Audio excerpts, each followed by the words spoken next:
Olá pessoal, sejam bem-vindos à nossa aula sobre folha. Então hoje a gente vai falar sobre o último órgão, vegetativo. Nós falamos sobre a raiz, depois o caule em crescimento primário e secundário e agora a folha, ok? Então, vamos relembrar do que é formado uma folha. Dá uma olhadinha aqui no slide 2. Quais são as partes constituintes? Então nós temos numa folha a bainha, o pecíolo e o limbo foliar. Quando se tem essas três regiões, trata-se de uma folha completa. Quando nós temos apenas o pecíolo e o limbo foliar, a folha ela é incompleta, peciolada. Caso falte o pecíolo, trata-se de uma folha séssil. Há algumas plantas que têm somente a bainha e o limbo. E aí a gente chama de folha invaginante, porque essa bainha ela envolve o ramo caulinar.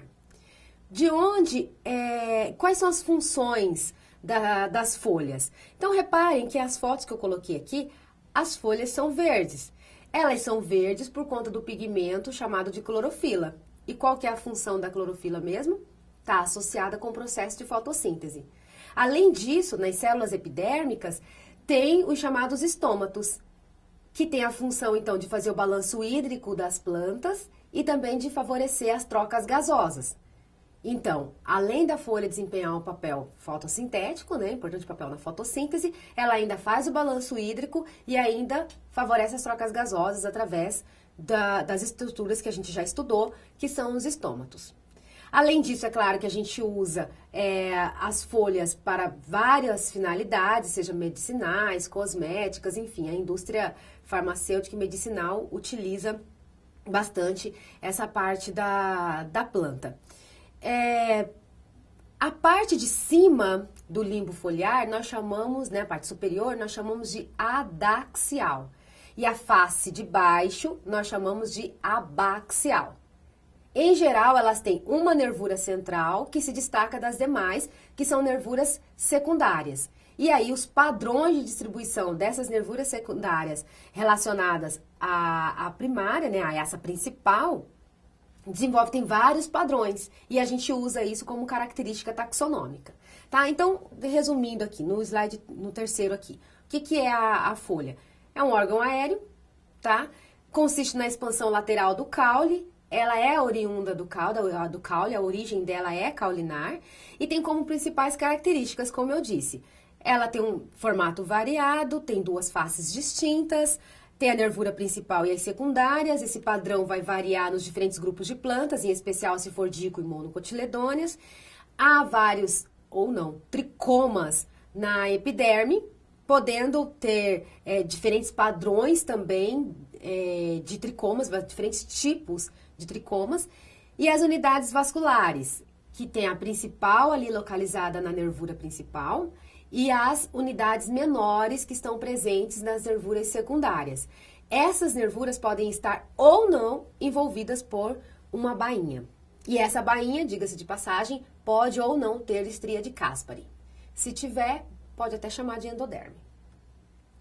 Como eu disse nas aulas anteriores, são os mesmos órgãos, são órgãos diferentes, os mesmos tecidos, porém em distribuição diferente. Então, comparem aqui no slide 4 comigo. Então, na foto da esquerda, tem um esquema de uma planta e ao lado várias alturas de cortes, Então, primeiro ali o corte da raiz, depois o corte do caule, depois o da folha, E aí a gente pode comparar, que são os mesmos tecidos. Se vocês lerem aí, olha, onde tem parênquima, vai ter colênquima, embora o colênquima seja muito raro em raiz, terão os tecidos de sustentação, mas a posição vai variar. Porque isso vai estar relacionado com a função que eles vão estar desempenhando no órgão também. Lembrando que as angiospermas, que é o foco da nossa disciplina, as plantas, cada parte, elas estão direcionadas, cada parte dela está direcionada para o desempenho de funções diferentes. Então, raiz, a fixação, a absorção, principalmente. Aí reserva, Aí o caule, a sustentação, principalmente a condução. A folha, acabei de falar, Fotossíntese, traço gasosa, blá, blá. Na foto da direita aqui, ó, um detalhe para vocês observarem. Os mesmos tecidos, tá mudando o arranjo. Na raiz, o floema intercala com o xilema, em que eles formam aqueles arcos, aqueles polos de protoxilema. Já no caule, as unidades vasculares são formadas por floema voltado para a periferia e o xilema para o interior, podem ou não formar uma medula oca. Quando a gente fala oca, é porque ela tem uma medula parenquimática, que depois ela pode ou não se fistular, tá? E aí sim ser oco propriamente dito. E aí ali no limbo foliar, essa parte arredondadinha aqui do meio, no limbo foliar, é a região da nervura central. Imagina, né, isso aqui é um corte transversal. Essas outras projeções aqui, são duas projeções na lateral, é a parte que vai indo em direção às margens do limbo foliar. E aí tem várias nervuras ou não, menores, de menor calibre. Então, o que a gente vai fazer? A gente vai falar um pouco sobre cada um desses tecidos, a posição deles, quais os tecidos que ficam presentes e algumas particularidades. A origem. Nós já vimos a origem da folha. A origem dela é caulinar. Então, aqui na foto da esquerda, no slide 5, essa fotinha pequenininha é um detalhe do ápice, né, do meristema apical. E aí, essas duas projeções aqui, que lembram dois chifrinhos, são primórdios foliares. E aí, a gente dá um zoom, ela aqui na foto da direita, né, inferior, a gente vê ela maior. Então, isso aqui é um primórdio de folha. E aí, a gente vê claramente que ela provém do caule. E aí, esses tecidos, então, eles meristemáticos, eles se organizarão, se diferenciarão e vão formar quais tecidos? Acompanha aqui no slide 6, então. A protoderme, todo mundo já sabe, originará a epiderme e seus anexos. O meristema fundamental dará origem ao mesofilo. O que é mesofilo? É o meio da folha.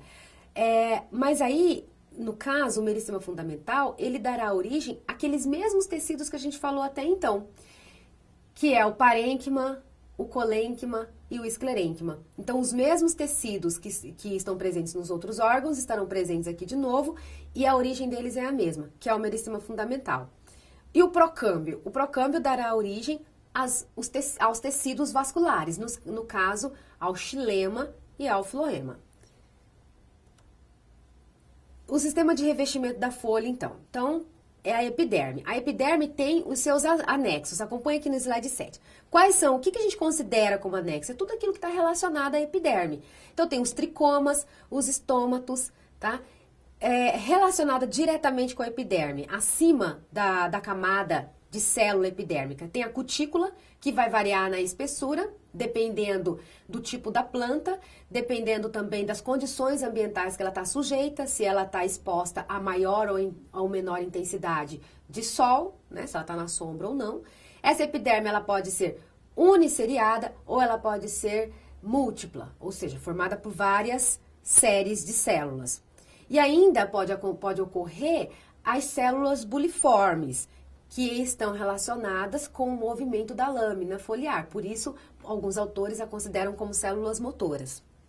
Aí os tricomas. Tem aqueles relacionados diretamente com a proteção, que são os tricomas tectores, e tem os tricomas glandulares, tricomas secretores, porque eles estão secretando substâncias que serão importantes para o metabolismo da planta e que a gente também utiliza. A gente utiliza vários princípios ativos oriundos desses tricomas glandulares. A gente pode perceber isso claramente cheirando uma folha ou apertando ela. Por exemplo, quando a gente pega a folha de boldo, se a gente aperta o boldo, não precisa nem apertar tanto, ele já exala um cheiro característico. Então, isso é uma substância que aquela folha está produzindo. A do limão, da goiaba, enfim. Vamos tatear aí um pouco as folhas para vocês perceberem. Aí os estômatos. Quando os estômatos ocorrem apenas na face superior do limbo foliar, nós chamamos de folha epiestomática. Quando ele está presente apenas na face abaxial, nós chamamos de hipoestomática. Quando está presente em ambas as faces, nós chamamos de anfiestomática. Ok? Então, olha aqui no slide 8, um esqueminha, ó. a epiderme superior ou epiderme adaxial, a epiderme inferior ou epiderme abaxial. O que está no meio aqui é o mesofilo, é o que a gente considera como mesofilo. Não é mesófilo não, tá? Essa foto eu peguei da internet, tá acentuado, mas coloquei de propósito para relembrá-los que o termo correto é mesofilo, meso, de meio, meio do filo, da folha, ok? Aí aqui tá mostrando, nesse pedaço, nesse corte, que tem estômatos em ambas as faces. Então, nós chamamos de anfiestomática, ok? Quando a gente está fazendo a descrição de um material botânico e a gente consegue perceber que há mais estômatos na face superior do que na inferior, aí a gente chama de epianfiestomática.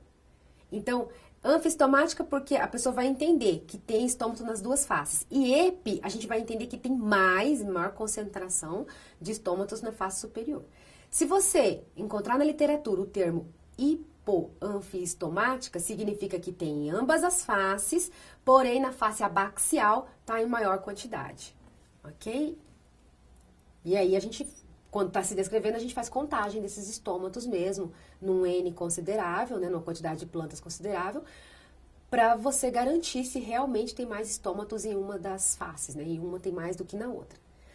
Aí aqui mostrando, então vamos falar de fora para dentro, tá? Então começando da cutícula, porque ela que está sobre a epiderme, as células epidérmicas. Olha aqui no slide 9, duas fotos de plantas diferentes, coradas também com colorações diferentes, mas o que eu quero chamar a atenção é a espessura dessa cutícula. Nem sempre ela é tão espessa assim. Já no slide 10, reparem que a cutícula, ela é bem delgada, tanto na foto da esquerda quanto na foto da direita, tá bom? Então, essa é uma característica bastante variável e que é importante para a taxonomia. Abaixo da cutícula, as células epidérmicas. A epiderme, ela pode ser uniceriada, ou seja, ter apenas uma série de células, como aqui na foto da esquerda, ou multisseriada, ou seja, tem de 2 ou mais camadas de células. Além das células epidérmicas comuns, algumas plantas têm umas células maiores, que tem uma parede celular delgada e que está relacionada com o enrolamento das folhas. E aí vocês já sabem, tá aqui a fotinha no slide 11, que são as famosas células buliformes, né? Muito comum nas gramíneas e muito comum naquela planta dorme-dorme. Quando a gente toca, ela enrola, acredita-se que esse enrolamento se dá pela presença dessa célula buliforme, que são células maiores, são células grandes, proeminentes, que chamam bastante atenção. Ok? E aí, então, os tricomas e os estômatos. Olha só, aqui tem fotos, no slide 12, tem fotos de cortes paradérmicos, ou seja, a gente pegou o limbo foliar e destacou a epiderme ou cortou de forma paradérmica. E aí a gente olha ela de cima. Aí, para que a gente faz isso? Para caracterizar as células epidérmicas, se elas são mais retangulares, se as paredes são sinuosas, se não são nem tão sinuosas, se elas são retas. A gente pode ver o tamanho também, a gente vê o tipo estomático, tá bom? E aí embaixo aqui tem corte, na foto da esquerda, corte transversal. Então, os tricomas, eles podem estar relacionados à secreção de substâncias, e aí chamamos de tricomas glandulares, ou eles estão relacionados com a proteção contra o excesso de raios solares, refletindo esses raios, refletindo a luz, ou então uma proteção contra patógenos, porque se vocês repararem, folhas bastante pilosas, elas são menos predadas, elas são mais inteiras. Então, comparem um pouco, né, as plantas que estão ao redor de vocês. Vocês vão perceber que, em geral, essas que têm bastante tricoma, ela é menos predada, tá? Em geral.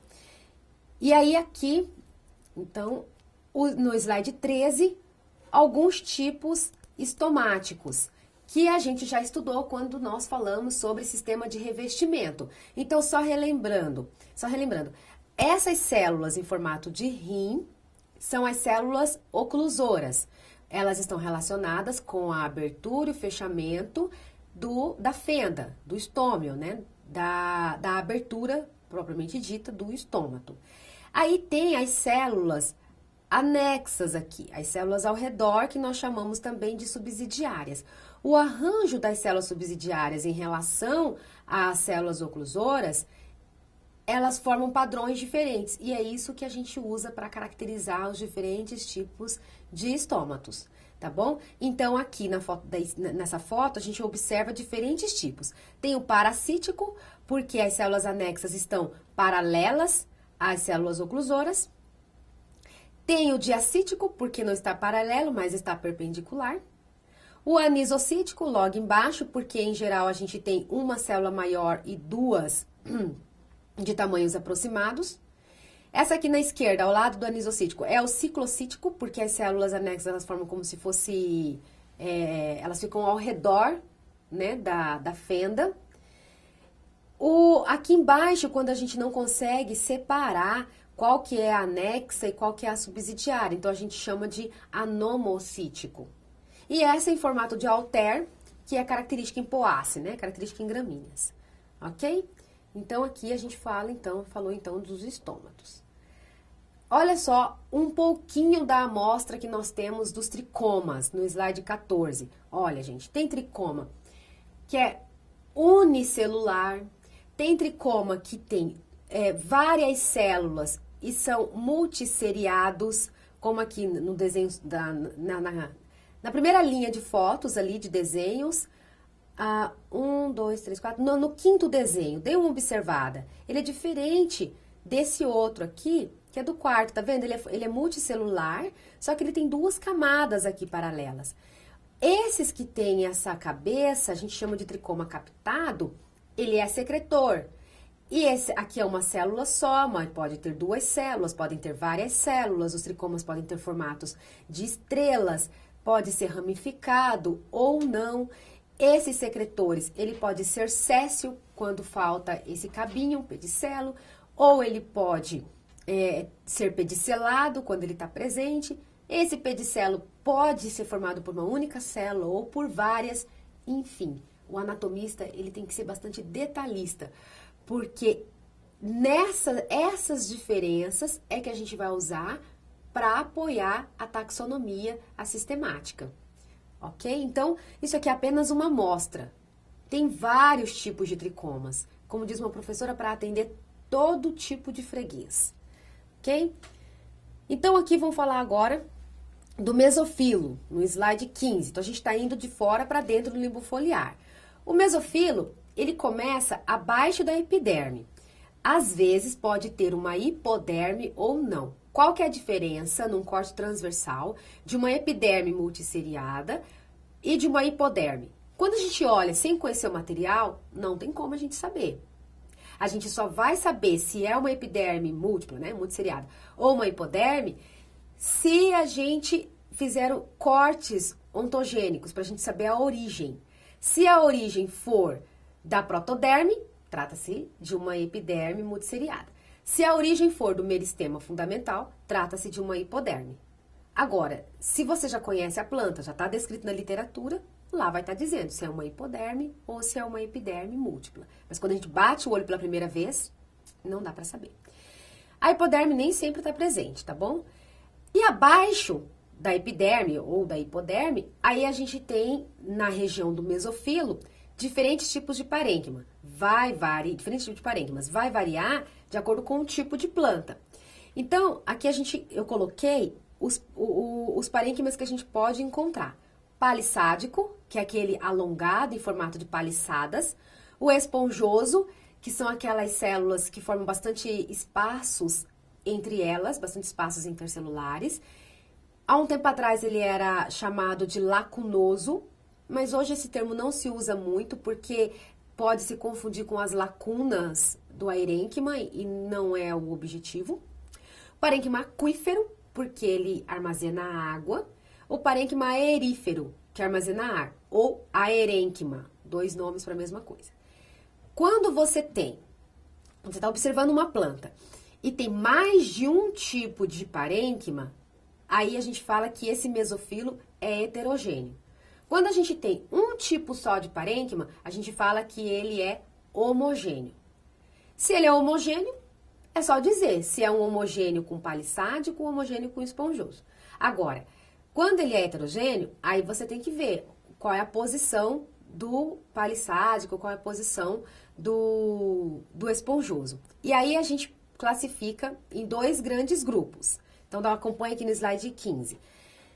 O mesofilo heterogêneo, quando tem parênquima palissádico em uma face, parênquima esponjoso no meio, e aí volta na face abaxial de novo a ter o parênquima palissádico, nós chamamos de isobilateral, ou isofacial, ou isolateral. 3 nomes para falar a mesma coisa. Agora, quando você tem em uma face o parênquima palissádico e na outra face o parênquima esponjoso, então nós chamamos de mesofilo dorsiventral ou bifacial. 2 nomes para uma mesma coisa. A função desses parênquimas é a realização da fotossíntese. Eles são repletos de cloroplastos e aí é a função da folha. Então, a função da folha, ela vai estar relacionada com a presença desses parênquimas, que são os parênquimas clorofilianos, ok? E aí, aquela outra função que eu falei do balanço hídrico e trocas gasosas, está associada ao revestimento, à epiderme, tá bom? Então, vamos ver como é que é cada um desses mesofilos. Então, aqui no slide 16, né, a hipoderme, isso aqui se trata de uma hipoderme, como trata-se de uma planta que já foi descrita, então eu vi na literatura que isso aqui é uma hipoderme. Se eu não tivesse visto, eu não teria como dizer, afirmar, tá bom?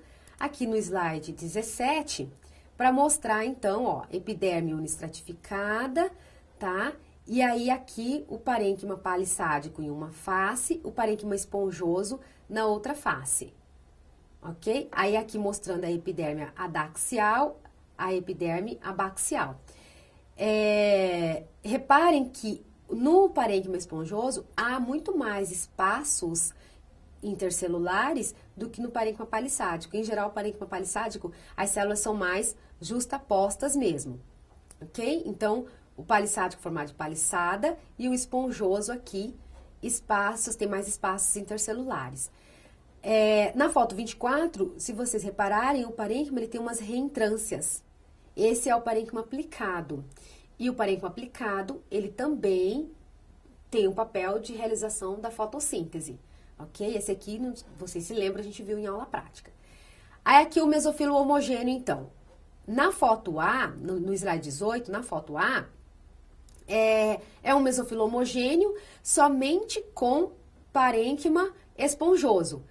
Essa estrutura aqui, ó, entre as células epidérmicas, é um estômato visto de lado, tá? Aproveitando. Esse que parece uma molinha aqui, que o corte pegou, tá esquematizando um corte que pegou meio na tangente ali, é a unidade vascular, tá?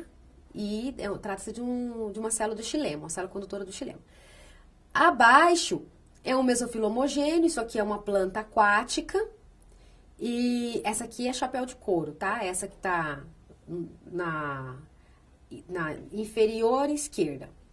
Na foto B, é um mesofilo homogêneo composto somente por células de parênquima palissádico, tá bom? Diferente aqui da A.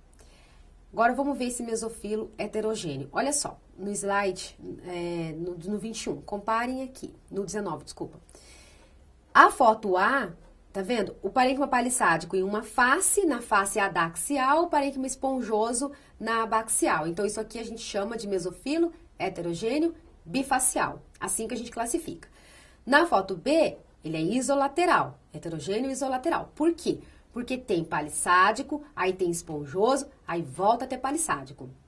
Reparem que tem drusas, ou seja, o parênquima ele realiza fotossíntese, mas ele armazena também alguns metabólitos secundários, nesse caso aqui são drusas. Os tricomas ali chamando a atenção, tem também estômato, tá? Então, todas as vezes que vocês olharem um corte anatômico, tenta explorá-lo, tenta descrever aquilo que vocês estão visualizando. Isso é importante, ok? Em geral, o parênquima palissádico fica voltado para a face adaxial do limbo foliar. Em geral. Quando ele está na face abaxial, a gente fala que é um parênquima palissádico invertido. Porque, assim, na maioria das vezes a gente encontra mesmo palissádico na adaxial, esponjoso na abaxial, quando se trata de um limbo dorsiventral, tá bom? E aí, quando acontece de ter esse o contrário, né, essa inversão, a gente fala que é um mesofilo com palissadas invertidas, ou com parênquima palissádico invertido. Então, aqui no slide 20, ó, reforçando, vocês estão olhando aqui, então, são 4 fotos, tá? Com parênquima palissádico na face adaxial, com parênquima esponjoso na face abaxial. Alguns parênquimas esponjosos aqui têm um espaço intercelular bem maior, né, caracterizando um arênquima típico nessa foto da direita inferior. Essas cavidades que vocês estão vendo, acho que em quase todos os esquemas aqui, da esquerda nos dois e no da direita na inferior, são estruturas de secreção. Às vezes, a secreção da planta não está relacionada ao tricoma secretor, mas a ductos no tecido, tá bom? No meio da célula. Aí, aqui no slide 21, então, tem um detalhe aqui da hipoderme, aí o parênquima clorofiliano, os diferentes tipos. Aqui tá a foto duplicado, tem uma célula palissádica isolada. E na foto da direita superior, essa célula parenquimática, que tem esses bracinhos aqui, parecendo uma estrela, é um parênquima braciforme, e esse parênquima braciforme, ele caracteriza aquele tecido que eu comentei com vocês, que é o diafragma. Esse diafragma, ele é muito importante para manter a arquitetura das lacunas GIAR no caso. E ele também confere uma fonte extra de fotossíntese. Então, por isso que ele é considerado um parênquima clorofiliano. Então, ele está bastante presente, em geral, em plantas aquáticas. Ok? Então, aqui a gente para, né, termina de falar da epiderme e do mesofilo. A gente faz uma parada. No próximo vídeo, a gente continua, então, falando sobre